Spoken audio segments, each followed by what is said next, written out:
탄자니아 북부 돼지구대가 6,500만 년 이상 땅을 가르고 있는 곳에 기린의 목을 타고 미끄러져 내려와 세상에 도착했다고 믿는 민족이 있다. 하드자베족은 인류의 조상이 지구 전역으로 퍼져나가기 시작했을 때와 똑같은 방식으로 사냥하며 5만 년 동안 이 풍경 속에서 살아왔다. 오늘날 이러한 고대의 방식을 유지하며 살아가는 이들은 불과 300명에서 350명 정도뿐이다. 이 사냥꾼 중 한 명이 아프리카 기린을 쓰러뜨리는 데 성공하면 놀라운 일이 벌어진다. 공동체 전체가 야영지를 버리고 동물이 쓰러진 곳으로 이동하는 것이다. 야생동물과 진정한 다큐멘터리에 열정이 있다면 이 영상에서 나가지 마십시오. 끝까지 시청하고 지금 채널을 구독하며 어디에서 시청하고 있는지 댓글을 남겨주십시오. 하드자베족에 대해 가장 먼저 이해해야 할 점은 그들이 과거에 사는 것이 아니라는 사실이다. 그들은 단순히 변하지 않은 연속적인 현재 속에 살고 있다. 지중해 주변에서 문명이 탄생하고 멸망하는 동안, 제국들이 피라미드와 대성당을 건설하는 동안, 인류가 농경과 문자, 바퀴, 화약, 그리고 휴대전화를 발명하는 동안에도 하드자베족은 늘 해오던 일을 정확히 계속해왔다. 사냥하고 채집하며 계절의 섭리에 따라 사바나를 이동하는 일 말이다. 환경과 완벽한 조화를 이루며 존재해온 덕분에 그들의 구전 역사에는 단 한 번의 기근도 기록되어 있지 않다. 단 한 번도 없었다. 5만 년 동안 말이다. 잠시 이것을 생각해보라. 중세 유럽이 흑사병으로 수백만 명의 죽음을 묻는 동안, 제국시대의 중국이 한 성 전체를 몰살시키는 가뭄에 직면하는 동안, 아메리카 문명들이 붕괴하는 동안에도 하드자베족은 그저 먹을 것을 계속 찾아냈다. 매일같이 500세기 연속으로 말이다. 그들은 탄자니아 북부 돼지구대 바닥에 위치한 길이 약 80km, 평균 너비 14km에 달하는 얕은 염호인 에아시 호수 기슭에 거주한다. 이 호수는 해발 1030m가 조금 넘는 곳에 있으며 세렝게티 고원 기슭에 자리 잡고 있다. 유명한 응고롱고로 분화구에서 남서쪽으로 약 75km, 세렝게티 국립공원에서 남쪽으로 100km 떨어진 지점이다. 주변 풍경은 탁 트인 사바나와 무자비한 바람과 태양에 뒤틀린 아카시아 숲, 그리고 2000년 이상 살 수 있으며 거대한 둘레의 몸통을 가진 위험 있는 바오밥 나무들이 뒤섞여 있다. 호수 기슭을 따라 자라는 둠팜 숲은 주변의 건조함과 대조를 이루며 거의 열대지방 같은 분위기를 자아낸다. 식생은 가뭄에 적응한 종들이 지배하고 있다. 아카시아 토르틸리스, 에이차치아 토르티릿, 아카시아 멜리페라, 에이차치아 멜리페라, 코미포라 아프리카나, 코미포라 아프리카나 등이 그것이다. 가시 덤불이 일부 지역에서 빽빽한 덤불을 형성하는 반면 다른 지역은 완전히 트여 있어 황금빛 풀들이 뜨거운 바람에 일렁인다. 기온은 거의 항상 타는 듯이 뜨겁다. 이 계곡의 연간 강구량은 500에서 600mm에 불과하며 이는 두 우기에 집중된다. 3월부터 5월까지의 긴 우기와 11월부터 12월까지의 짧은 우기다. 나머지 기간은 건조하다. 잔인할 정도로 건조하다. 6월부터 10월까지 이어지는 장기 건기 동안 증발량은 강수량을 압도적으로 능가한다. 호수의 일부는 단순히 사라져버리고 한쪽 기슭에서 다른 쪽으로 걸어갈 수 있는 반짝이는 하얀 소금 평원으로 변한다. 이 시기에 동물들은 얼마 남지 않은 수원 주변으로 모여든다. 바위 절벽에서 솟아나는 샘물, 지형의 움푹한 곳에 형성된 웅덩이, 여전히 흐름을 유지하고 있는 CBT 강의 구간들로 말이다. 야생 동물들은 성지를 찾는 순례자들처럼 이 지점들로 모여든다. 그리고 바로 이 시기에 하드자베 사냥꾼들은 거대한 아프리카 기린을 잡기 위해 매복을 준비한다. 이것이 의미하는 도전을 고려해보라. 성체 기린의 키는 4m 30cm에서 5m 70cm에 달한다. 기록된 수컷의 최대 높이는 거의 6m로 2층 건물 위를 내려다볼 수 있을 정도다. 성체 수컷의 평균 몸무게는 192kg으로 건장한 진말 2마리와 맞먹는다. 암컷은 더 작아서 평균 828kg이지만 여전히 엄청난 양의 고기와 자원을 의미한다. 동물의 가죽은 신체 일부에서 두께가 20mm에 달하는데 이는 동전 2개를 쌓아 올린 것과 같다. 이것은 포식자, 가시, 기생충으로부터 보호하기 위해 수백만 년에 걸쳐 진화한 천연 장갑이다. 특징적인 반점은 단순히 장식용이 아니다. 각 패턴은 인간의 지문처럼 고유하며 색상은 천을 조절하고 아카시아 그림자 사이에서 몸을 숨기는 데 도움을 준다. 기린의 다리는 치명적인 무기다. 단 한 번의 뒷발질로 성체 사자의 두개골을 부수거나 척추를 즉시 골절시킬 수 있는 힘을 낸다. 사자는 성체 기린에게 실질적인 위협이 되는 유일한 천연 포식자이지만 공격은 종종 포식자가 죽거나 중상을 입는 것으로 끝난다. 성체 기린의 발굽은 대략 저녁 식사 접시 크기이며 가장자리가 딱딱하고 날카로워 파괴적인 피해를 줄 수 있다. 동물의 심장은 생물학적 공학의 경이로운 기계다. 무게는 약 10kg으로 농구공만 한 크기이며 길이는 약 60cm다. 목 꼭대기 몇 미터 높이에 위치한 뇌까지 산소를 보내기 위해 다른 대형 포유류보다 약 2배 높은 압력으로 피를 뿜어내야 한다. 레테 미라비레라고 불리는 복잡한 압력 조절 시스템은 기린이 물을 마시기 위해 머리를 낮출 때 과도한 혈류가 뇌로 쏟아지는 것을 방지한다. 그리고 눈이 있다. 이동식 관측탑 역할을 하는 그 긴 목 위, 머리 옆면에 위치한 기린의 돌출된 눈은 모든 방향으로 수 킬로미터 떨어진 곳에서 접근하는 포식자를 볼 수 있다. 시력은 매우 예민한 청각과 후각으로 보완된다. 어떤 의심스러운 움직임, 평소와 다른 소리, 바람에 실려오는 포식자의 냄새라도 감지되면 기린은 즉시 경계태세에 들어가 시속 56km의 속도로 도망칠 준비를 한다. 이제 하드잡의 사냥꾼을 생각해보라. 그의 키는 평균 1m 60cm다. 몸무게는 아마 55kg 정도로 걷기 시작한 이래 매일 15,000보를 걷는 사람, 특유의 군살없고 근육질인 체격을 가졌다. 그의 몸에는 아프리카 오지에서의 평생의 흔적이 새겨져 있다. 사냥의 흉터, 뱀에 물린 자국, 가시와 정갈의 흔적, 꿀을 따다 바오밥 나무에서 떨어진 상처, 어쩌면 표범과 마주쳤던 흔적까지 말이다. 그의 유일한 무기는 높이가 거의 2m에 달하는 나무 활이다. 단단하고 유연한 나무로 만들어졌으며 완전히 당기기 위해 약 311N의 힘이 필요한 강력한 무기다. 이는 궁수 본인 체중의 약 70%에 해당하는 힘이다. 하드잡의 소년들은 3살 때 첫 활을 받으며 평생에 걸쳐 기술을 연마한다. 그 움직임이 호흡처럼 자연스러워질 때까지 매일 연습한다. 화살은 콩고로코 나무로 수작업하며 비행 안정을 위해 뿔달개 깃털을 붙인다. 금속 화살촉은 이웃 부족인 다토가 족 대장장이들과의 거래를 통해 얻으며 건축용 못이나 사용 가능한 다른 금속 조각을 냉간 단련하여 만든다. 화살은 초속 약 45m로 날아가며 추정 운동 에너지는 약 37줄이다. 하지만 사냥꾼은 유효한 타격을 입히기 위해 동물에게 25에서 50m 이내로 접근해야 한다. 360도 파노라마 시야와 예민한 청각, 수 킬로미터 밖에서도 인간의 존재를 감지하는 후각을 가진 기린에게 50m 거리까지 다가가는 것이다. 탁 트인 벌판에서 1대1로 맞서는 것은 자살 행위나 다름없다. 하지만 하드자베족은 즉흥적으로 기린을 사냥하지 않는다. 사바나에서 동물을 추격하지도 않는다. 무리를 지어 포위하려 하지도 않으며 기계적인 함정이나 구덩이를 파지도 않는다. 그들은 풍경 자체를 조용하고 치명적인 매복 장소로 바꾼다. 물이 부족해지고 동물들이 남은 수원지를 방문할 수밖에 없는 건기 동안 하드자베족은 모든 우물, 모든 샘, 주변이 다 말라붙어도 습기가 남아있는 모든 웅덩이를 꿰고 있다. 그들은 수없이 많은 세대 동안 이 장소들을 알고 있었다. 그들의 할아버지가 그곳에서 사냥했고 할아버지의 할아버지도 그러했다.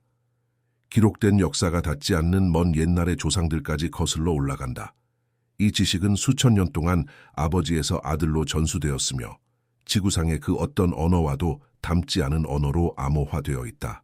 하드자네어는 언어학자들이 고리버라고 부르는 언어다.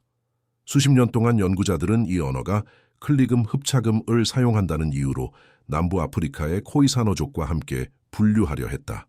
그러나 정밀 분석 결과 실제적인 친연 관계가 없음이 밝혀졌다. 하드자네어는 알려진 다른 어떤 어족과도 완전히 독립적으로 발생하고 진화했다. 아마도 지구상에서 인간이 여전히 사용하는 가장 오래된 언어 중 하나일 것이다. 이 언어에는 그 언어를 쓰며 잘하지 않은 사람에게는 불가능해 보이는 클릭음과 목구멍을 울리는 소리들이 포함되어 있다. 문자체계는 없다. 오직 구전 전통으로만 존재하며 모닥불 주변에서의 이야기, 노래, 대화를 통해 세대에서 세대로 전달된다. 약 800명 정도가 여전히 유창하게 구사하며 대부분 고령층이다. 젊은 층은 점차 동아프리카의 공용어인 스와힐리어로 옮겨가고 있다. 그리고 이 고대 어휘의 일부는 오로지 사냥에만 할애되어 있다. 죽은 동물의 다양한 상태, 먹잇감의 조건, 지형의 유형, 도주 행동, 고기의 질을 묘사하는 수십 개의 서로 다른 단어들이 있다. 5만 년 동안 관찰하고 추적하고 죽이고 생존하며 탄생한 언어적 정밀함이다. 사냥꾼이 대형 사냥감을 위한 매복을 결정하면 먼저 이상적인 장소를 식별한다. 하드자베족은 이러한 매복 위치를 살라메다 사라메다라고 부른다. 그것은 가장 혹독한 가뭄에도 마르지 않는 천연 수원일 수도 있고 최장 5개월 연속으로 열매를 맺어 다양한 동물을 유인하는 바오밥 나무 군락일 수도 있다. 개미핥기와 다른 포유류를 유인하는 흰개미집 밀집 지역일 수도 있고 어린 아카시아 꼬투리가 모여있는 곳일 수도 있다. 사냥꾼은 말을 배우기 전에 풍경 읽는 법을 배운 사람의 주의력으로 지형을 연구한다. 며칠에 걸쳐 동물의 이동 패턴을 관찰한다. 어떤 경로가 가장 많이 사용되는지, 어디에 최근 짓밟힌 식물이 있는지, 어디에 신선한 배설물이 있는지 살핀다. 특정 지역의 주된 풍향을 분석한다. 잘못된 방향으로 자신의 냄새를 실어 나르는 돌풍 한 번이 며칠간의 준비를 순식간에 망칠 수 있기 때문이다. 그런 다음 은신처를 만든다. 대개 기능적인 우아함이 돋보이는 단순하고 원시적인 구조물이다. 엮은 나뭇가지로 낮은 장벽을 만들고 마른 풀로 틈을 메우며 주변의 잎과 부스러기로 인간의 존재를 알릴 수 있는 직선적인 형태를 위장한다. 재료는 바로 인근에서 수집하여 색상이나 질감의 차이가 없도록 한다. 은신처는 아프리카 풍경 속에 널려있는 수많은 덤불 중 하나처럼 보여야 한다. 사냥꾼은 완전히 보이지 않아야 하며 더 중요한 것은 완전히 냄새가 나지 않아야 한다는 점이다. 기린은 후각이 매우 예민하다. 먼 거리에서도 바람에 실려오는 인간의 냄새는 동물의 경로를 완전히 바꾸게 만든다. 하드잡의 사냥꾼들은 향이 나는 물질의 사용을 피한다. 일부는 채취를 가리기 위해 지늘기나 재로 몸을 덮는다. 주된 풍향에 따른 은신처의 위치는 절대적인 정밀도로 계산된다. 기다림은 해질녘부터 시작된다. 태양은 세렝게티의 남동쪽 경계를 형성하는 약 1000m 높이의 절벽인 대지구대의 서쪽 단의 뒤로 저문다. 하늘은 강렬한 오렌지색, 핏빛 붉은색, 짙은 보라색, 신의 솜씨로 그려진 듯한 분홍색 등 불가능해 보이는 색들의 폭발로 변한다. 낮 동안 섭씨 40도를 넘나들던 기온은 급격히 떨어지기 시작한다. 첫 야행성 동물들이 움직이기 시작한다. 멀리서 하이에나가 특유의 울음소리를 내고 자칼이 짖으며 올빼미가 사냥을 시작한다. 사냥꾼은 움직이지 않는다. 그는 보름달 밤을 선호한다. 수렵 채집인에 대한 과학적 연구에 따르면 하드자베족의 야간 매복 사냥은 다른 어떤 사냥 방식보다 3배 이상 생산적이다. 이유는 명쾌하다. 은은한 달빛은 사냥꾼이 은신처의 짙은 그림자 속에 숨어 있으면서도 물가로 접근하는 동물을 볼 수 있게 해준다. 사자와 같은 포식자들이 활동하는 밤에 움직이는데 익숙한 동물들은 경계심을 유지하면서도 익숙한 수원 근처에서는 경계를 약간 늦춘다. 늦은 건기 동안 하드자베족이 얻는 모든 대형 사냥감의 약 60%가 전략적으로 배치된 살라메드에서의 야간 매복에서 나온다. 1년 전체 대형 먹잇감의 거의 절반이 수천 세대에 걸쳐 정제된 이 고대의 기술을 통해 획득된다. 시간은 천천히 흐른다. 사냥꾼은 근육을 이완시킨 채 즉각적인 행동을 준비하며 느리고 통제된 호흡으로 자리를 지킨다. 1시간, 2시간, 3시간, 때로는 밤새도록. 아프리카 새벽의 추위가 서서히 스며들지만 그는 몸을 녹이기 위해 움직일 수 없다. 작은 소음이나 갑작스러운 움직임 하나가 며칠간의 준비를 완전히 허사로 만들 수 있다. 종종 기다림은 헛수고로 끝난다. 동물이 나타나지 않거나 나타나더라도 무언가 잘못되었음을 감지하고 활의 사거리 안에 들어오기 전에 도망친다. 사냥꾼은 새벽녘에 빈손으로 야영지로 돌아가 몇 시간 잠을 자고 다음 날 밤 다시 돌아온다. 그리고 그 다음 날도. 인내심은 하드자베족이 어린 시절부터 기르는 미덕이다. 하지만 마침내 그 특정한 밤에 기린 한 마리가 물가로 다가와 그 거대한 목을 취약한 자세로 굽혀 수면에 닿으려 할 때 수시간을 기다린 사냥꾼은 이미 완벽하게 준비되어 있다.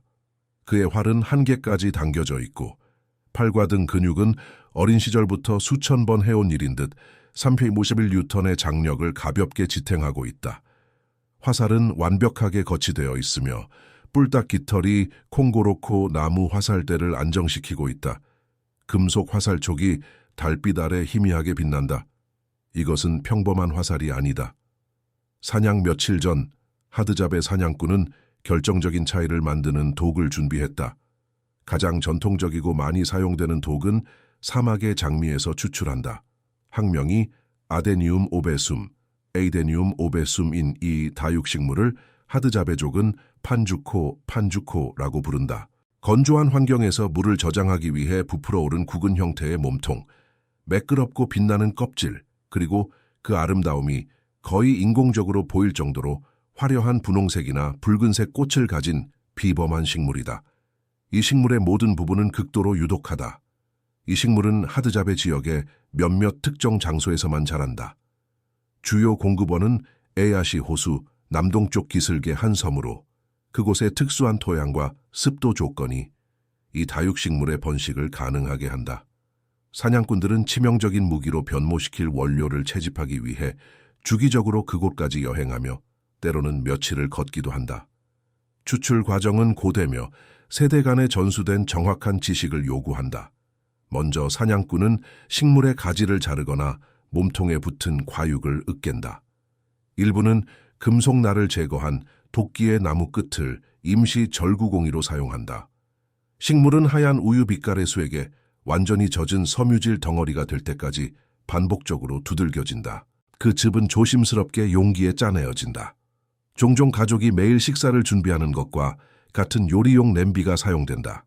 하드자베족의 삶에서 가재 도구와 사냥 도구 사이에 엄격한 구분은 없다. 추출된 액체는 불 위에 올려져 물기가 완전히 증발할 때까지 인내심 있게 천천히 끓여진다. 그러면 타르처럼 검고 걸쭉하며 끈적한 물질만 남게 된다.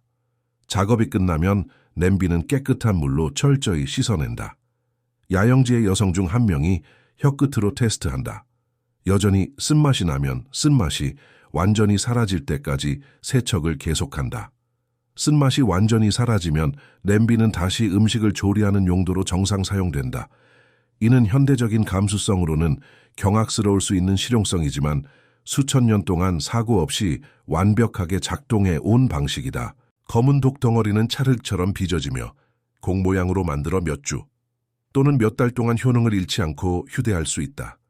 사냥꾼이 사용할 준비가 되면 조개 껍데기에 소량의 침과 섞어 반죽을 만든 뒤 화살의 금속 촉 바로 아래에 직접 바르고 나무 화살대에 단단히 밀착되도록 얇은 띠로 감싼다.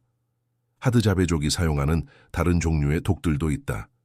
두 번째로 흔한 것은 하드자베 영토의 산악 지역에서 자라는 덩굴 식물인 스트로판투스, 에미니 스트로판투스 에미니에서 얻는다. 하드자베족은 이를 샨조코라고 부른다. 그 씨앗에서 추출한 독은 갈색이며 훨씬 더 강력한 것으로 간주된다. 칼리카시 아리카시라고 불리는 세 번째 유형은 원료 식물이 하드자베 영토에서 자라지 않기 때문에 이웃 부족과의 거래를 통해 얻는다. 세 가지 유형 모두 동일한 파괴적인 생화학적 원리로 작동한다. 바로 강심 배당체 카르디악 글라이코사이트를 함유하고 있는 것이다. 이는 심장 근육의 기능에 직접 간섭하는 화학 화합물이다. 상처를 통해 혈류로 들어가면 심장이 수축 사이에 이완되는 것을 방지한다. 근육은 영구적인 수축기 상태로 굳어버린다. 심장은 더 이상 주요 장기로 피를 보낼 수 없게 된다. 인간의 경우 약 15분 이내에 사망에 이른다. 중간 크기의 사냥감은 평균 20분이 걸린다. 1000kg이 넘는 기린의 경우 상당히 더 오랜 시간이 걸릴 수 있다. 부상당한 동물은 수백 미터에서 수킬로미터를 달릴 수 있다. 화살을 맞은 직후 처음 몇 분 동안은 아무런 중대한 손상을 입지 않은 것처럼 보일 수도 있다. 하지만 사냥꾼은 알고 있다. 그는 화살이 정확히 어디로 들어갔는지 보았다. 화살촉이 생사를 뚫는 특유의 소리를 들었다. 동물의 본능적인 반응, 깜짝 놀라 뛰어오르는 모습, 특정 방향으로의 도주를 확인했다. 이제 사냥의 두 번째 단계가 시작된다. 이는 첫 번째 단계만큼이나 숙련된 기술을 요구한다. 바로 추적이다. 중독의 첫 징후는 몇 분 안에 나타난다. 강심 배당체가 신경계에 영향을 미치기 시작하면서 동물은 과도하게 침을 흘리고 입가에 거품이 일기 시작한다. 그 다음에는 독성 화합물에 소화계가 격렬하게 반응하면서 구토와 설사가 뒤따른다. 기린은 점차 약해지고 무기력해지며 이전에는 우아함과 힘으로 지탱하던 그 거대한 다리 위에서 비틀거린다. 하드잡의 사냥꾼은 이제 시간이 자신의 편임을 아는 사람의 인내심으로 부상당한 기린을 뒤쫓는다. 그는 당신이 모국어로 된 책을 읽듯 땅 위의 흔적을 읽는다. 한쪽으로 더 깊게 찍힌 발자국은 동물이 비틀거리며 무게를 불균형하게 싣고 있음을 나타낸다. 특정 높이에서 꺾인 나뭇가지는 동물이 지나간 자리를 드러낸다. 뜯겨나간 잎사귀들은 동물이 비틀거리며 필사적으로 의지할 곳을 찾았던 지점을 보여준다. 핏방울이 마른 땅을 검게 물들이며 마치 동화 속 숲의 빵 부스러기처럼 길을 표시한다. 결국 기린은 쓰러진다. 그것은 모든 긴장 끝에 찾아오는 거의 허무하기까지 한 기묘한 순간이다. 현존하는 가장 큰 육상 동물, 평생 세상을 위해서 내려다보던 그 불가능한 목을 가진 거인이 단순히 무너져 내린다. 다리가 몸의 무게를 이기지 못하고 꺾인다. 몸은 옆으로 넘어진다. 목은 부자연스러운 각도로 굽어진다. 머리가 둔탁한 충격음과 함께 땅에 부딪히며 고요한 사반에 울려 퍼진다. 이런 일이 일어나도 사냥꾼은 혼자 달려가지 않는다. 개인적인 축하도 승리의 함성도 없다. 다음에 일어날 일은 하드잡의 문화를 깊고 독특하게 정의한다. 사냥꾼은 야영지로 돌아간다. 기린이 쓰러지기 전까지 얼마나 멀리 달렸느냐에 따라 걷는데 몇 시간이 걸릴 수도 있다. 그는 대개 지쳤지만 평온한 모습으로 새벽녘에 도착한다. 야영지는 이미 깨어나고 있다. 밤새 보존된 불씨로 모닥불을 다시 지피고 아이들은 기지개를 켜며 하품을 하고 여성들은 그날의 찻집을 위해 풀 바구니를 준비하며 남성들은 활과 화살을 점검한다. 전형적인 야영지는 황금빛 마른 풀로 덮인 구부러져 엮인 나뭇가지로 만든 대여섯 채의 오두막 모임이다. 이는 2시간 이내에 지을 수 있고 아무런 미련 없이 버릴 수 있는 구조물이다. 약 수십 명에서 30명의 사람들이 그곳에 산다. 핵가족, 존경받는 노인들, 오두막 사이를 뛰어다니는 모든 연령대의 아이들이다. 우두머리도, 공식적인 지도자도, 가시적인 계급 구조도 없다. 결정은 대화를 통한 비공식적인 합의로 이루어진다. 사냥꾼은 사냥 성공을 알린다. 그리고 놀라운 일이 벌어진다. 모든 사람이 하던 일을 멈춘다. 예외 없이 모두가 말이다. 먼 들판에서 덩이줄기를 캐기 위해 준비하던 여성들, 화살을 수리하거나 그늘에서 쉬고 있던 남성들, 오두막 사이에서 놀던 아이들, 아침 햇살에 뼈를 녹이던 노인들까지. 기린은 야영지로 운반하기에 너무 크기 때문이다. 그래서 야영지가 기린에게로 간다. 2시간도 채 되지 않아 하드잡의족은 자신들의 삶을 완전히 해체한다. 나뭇가지, 오두막은 그대로 남겨지거나 재료를 재활용하기 위해 빠르게 분해된다. 동물 가죽 담요 한 장에 다 들어가는 개인 소지품들은 말아서 어깨에 맨다. 하드잡에인이 세상에서 실제로 소유한 것은 무엇인가? 요리용 냄비 하나, 조롱박으로 만든 물통 하나, 거래로 얻은 금속날이 달린 도끼 하나, 활과 화살, 딕딕 가죽 칼집에 든 사냥용 칼 한 자루, 몸에 걸친 옷, 그리고 목에 걸린 가방에 든 몇 가지 작은 물건들, 그것이 전부다. 공동체 전체가 동물이 쓰러진 곳을 향해 아프리카 오지를 행진한다. 천이나 가죽으로 아기를 등에 업은 여성들, 연장자의 손에 끌려가거나 품에 안긴 어린아이들, 서두르지 않고 자신만의 속도로 걷는 노인들. 어떤 상황에서도 누구도 뒤처지게 두지 않기 때문이다. 사냥 현장에 도착하면 즉시 작업이 시작된다. 주변의 재료를 이용해 사체 주위에 새로운 나뭇가지 오두막들이 세워진다. 전통적인 방식으로 모닥불이 지펴진다. 단단한 나무 막대기를 작은 구멍이 뚫린 부드러운 나무 조각에 대고 손바닥으로 빠르게 돌려 마찰을 일으키고 그렇게 만들어진 불씨를 마른 풀 위에 놓고 불어 불꽃을 만드는 방식이다. 그리고 공동체 전체를 몇 주 동안 먹여 살릴 동물을 활용하는 과정이 시작된다. 성체 수컷 기린은 1200kg 이상 나갈 수 있다. 기린의 도체 수율에 관한 과학적 연구에 따르면 수컷은 체중의 약 62%, 암컷은 약 57%를 가용 고기로 제공한다. 이는 큰 수컷 한 마리가 600에서 700kg의 순수 고기를 제공할 수 있음을 의미한다. 600kg의 단백질이다. 평소 하루에 3-4시간만 식량을 구하는 데 할애하는 30명의 집단에게 기린 한 마리는 상상조차 하기 힘든 풍요를 의미한다. 이는 수주간의 성공적인 사냥이 거대한 동물 한 마리에 집중된 것과 같다. 고기는 다음 며칠 동안 다양한 방식으로 처리된다. 일부는 즉시 잘라져 타오르는 모닥불 위에서 직접 구워 먹는다. 지방이 녹아 불씨 위로 떨어지며 내는 향기는 지역의 모든 청소 동물들을 불러 모은다. 안전한 거리에서 서성이는 하이에나, 푸른 하늘을 인내심 있게 선회하는 독수리, 덤불 사이를 엿보는 자칼들 말이다. 고기의 일부는 얇고 길게 잘라져 햇빛과 지속적인 바람에 말리기 위해 나뭇가지나 임시 줄에 걸린다.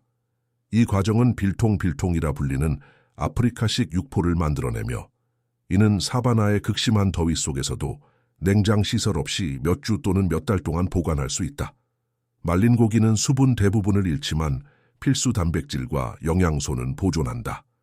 다리의 긴 뼈들은 특별 대접을 받는다. 모루 역할을 하는 큰 바위 위에 놓고 돌을 망치 삼아 깨뜨려 최고의 별미로 꼽히는 기름진 골수를 드러낸다. 기린의 골수는 특히 가치 있게 여겨진다. 칼로리가 높고 필수 지방산과 영양소가 풍부하여 인체가 매우 쉽게 흡수하기 때문이다. 하지만 모든 고기가 모두에게 똑같이 돌아가는 것은 아니다. 하드자베족에게는 동물의 특정 부위 분배를 규율하는 에페메라는 개념이 있다. 대개 20대의 대형 사냥감을 잡아본 경험이 있는 남성만이 에페메 남성이라 불릴 수 있다. 그리고 오직 에페메 남성만이 특별하고 신성하게 여겨지는 부위인 신장, 폐, 심장, 목, 혀, 그리고 동물의 생식기를 먹을 수 있다. 이 부위들은 여성과 아이들로부터 떨어진 곳에서 남성들만의 식사를 통해 별도로 소비된다. 대개 다른 이들이 모두 잠든 밤에 이루어진다. 이는 사냥꾼들 사이에 동료애를 다지고 이야기를 공유하며 연장자로부터 젊은이에게 지식을 전수하는 시간이다. 그러나 나머지 고기는 놀라울 정도로 평등하게 분배된다. 하드자베족에게는 우두머리가 없다. 공식적인 사회적 계급도 없다. 생존에 필요한 최소한의 것 이상의 부나 소유물을 축적하지 않는다. 고기가 있으면 모두가 배부를 때까지 먹는다. 부족할 때는 예외 없이 모두가 똑같이 굶주린다. 수십 년 동안 하드자베족을 연구한 인류학자들은 이들을 인류 역사상 가장 진정으로 평등한 사회 중 하나로 묘사한다.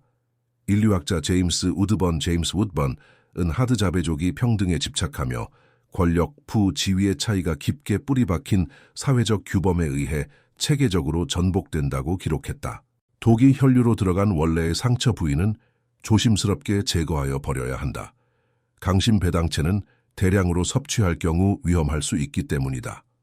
하지만 동물의 나머지 부분은 완전히 안전하다. 독소는 중독과 사망 사이의 시간 동안 근육 조직으로 퍼지지 않는다. 도축 후 며칠간은 진정한 풍요와 축제의 시간이다. 누구도 사냥이나 횟집을 나갈 필요가 없다. 식량은 그곳에 풍부하며 매 끼니 새롭게 제공된다. 밤에는 어두운 사반에 울려 퍼지는 춤과 노래, 모닥불 주변에서 나누는 이야기, 몇 주 만에 처음으로 배를 채운 아이들의 웃음소리가 이어진다. 하드자베족에게는 달이 없는 밤, 완전하고 절대적인 어둠 속에서만 행해지는 에페메라고 불리는 의식무용이 있다. 야영지의 모든 모닥불은 완전히 꺼진다. 그리고 어둠 속에서 남성들은 춤을 추고 리드미컬하게 발을 구르며 산자와 죽은 자, 인간과 우주의 힘을 연결하는 고대의 노래를 부른다.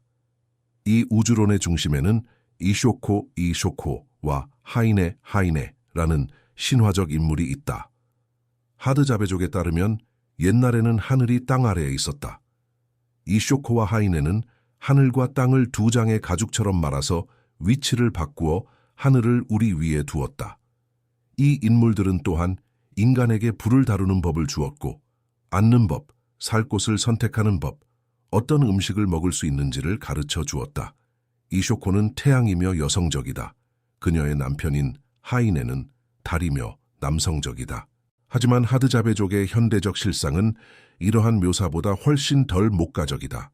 30년 전만 해도 그들은 고향인 예다, 치니, 계곡에 울창한 아카시아 숲에서 얼룩말, 버팔로, 기린 같은 대형 동물을 정기적으로 사냥했다. 코뿔소, 사자, 코끼리, 그리고 거대한 동물떼와 영토를 공유했다. 오늘날 이러한 대형 포유류 대부분은 급격히 감소했다. 하드자베족은 점점 더 작은 사냥감에 의존하고 있다. 아주 작은 딕딕, 원숭이, 야생 돼지 같은 것들이다. 기린 사냥은 이제 드문 사건이 되었다. 하드자베 영토는 지난 50년 동안 90% 축소되었다. 목축민들은 물을 두고 경쟁하며 사냥감을 쫓아버리는 가축들을 데려왔다. 농부들은 양파를 심기 위해 숲을 베어냈다. 고속도로는 동물의 이동 경로를 가로지른다. 울타리는 공동의 땅을 갈라놓는다. 약 1300명의 인구 중 오직 3분의 1만이 여전히